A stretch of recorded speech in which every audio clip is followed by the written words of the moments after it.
اب میں آپ کا فوکس ایک اور ڈرامے کی طرف کراتا ہوں جی جس سے مجھے اتنی شہرت ملی کہ شاید میں اللہ کا اور لوگوں کا اور اس چینل کا اور اس رائٹر کا شکریہ ادا نہیں کر سکتا.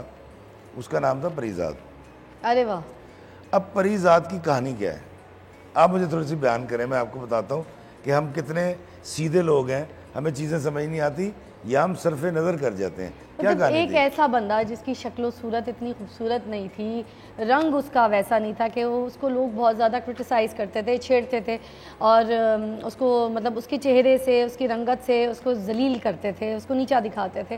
اور ایک دم سے جب اس کو معاشرے میں مقام ملا, اس کی لک اتنی اچھی تھی, اس کی قسمت اتنی اچھی تھی کہ وہ کیسے کیسے مرحلوں سے گزرا, مگر اس کا جو فوکس تھا وہ فوکس اپنا بس وہ چلتا گیا اور اللہ توکل چلتا گیا. اس کا کوئی اتنا ایم نہیں تھا کہ میں بہت امیر رچ آدمی بنوں, بس وہ اپنی ایمانداری کے ساتھ اور اللہ کے توکل پہ چلتا رہا کہ اس کو اپنے اللہ پہ اتنا بھروسہ تھا کہ کچھ نہ کچھ کر کے اللہ تعالیٰ اس کی زندگی بہت اچھے اختتام پہ لے کے جائے گی. تو جو اس کی قسمت تھی اللہ تعالیٰ نے اس سب کے سامنے جو ہے وہ بدل کے رکھ دیا اور اس کو اینڈ میں وہ مقام مل گیا جو سارے سٹیجز وہ دیکھ کر آیا تھا ان سے بھی اول مقام مل گیا. دولت شہرت سب کچھ اس کے قدموں پہ آ گئی کیونکہ وہ ایماندار بھی تھا, وہ سنسیئر تھا, وہ پازیٹیو سوچ رکھتا تھا, وہ کسی کے اندر سے نیگیٹیوٹی نہیں نکالتا تھا. اب دیکھیں ایک آپ نے بیان کیا ہے, یہ جو دیکھ رہے ہیں اسکرین پہ مجھے یہ بھی یہ سوچ رہے ہوں گے کہ فضا ٹھیک کہہ رہی ہیں.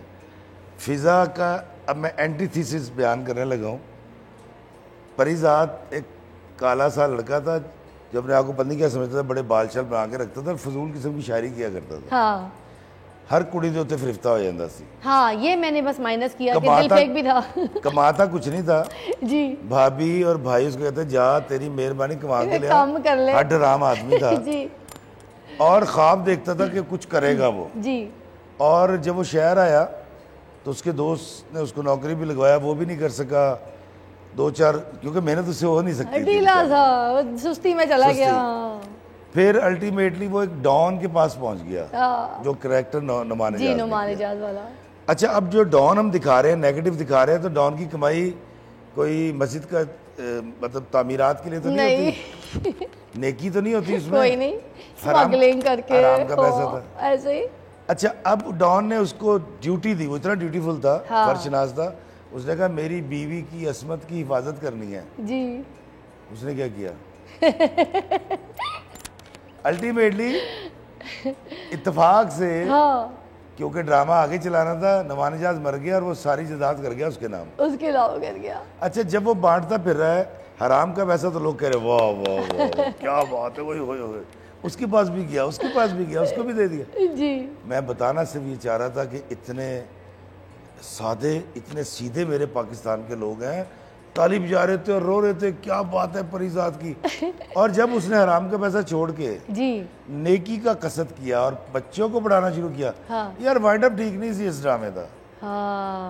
تو معافی چاہوں گا اگر آپ کو پریزاد سمجھ نہیں آیا تو اس وقت جن پر آپ تنقید کر رہی ہیں وہ ڈرامے کے آپ نے سمجھ لی ہیں, سوری. نہیں بات تو بڑی ہے, آپ نے لاجک کر کے, اس لیے تو سوال آپ کے آگے پھینکتی ہوں تاکہ آپ کوئی جواب بھی مجھے لاجک والا دے.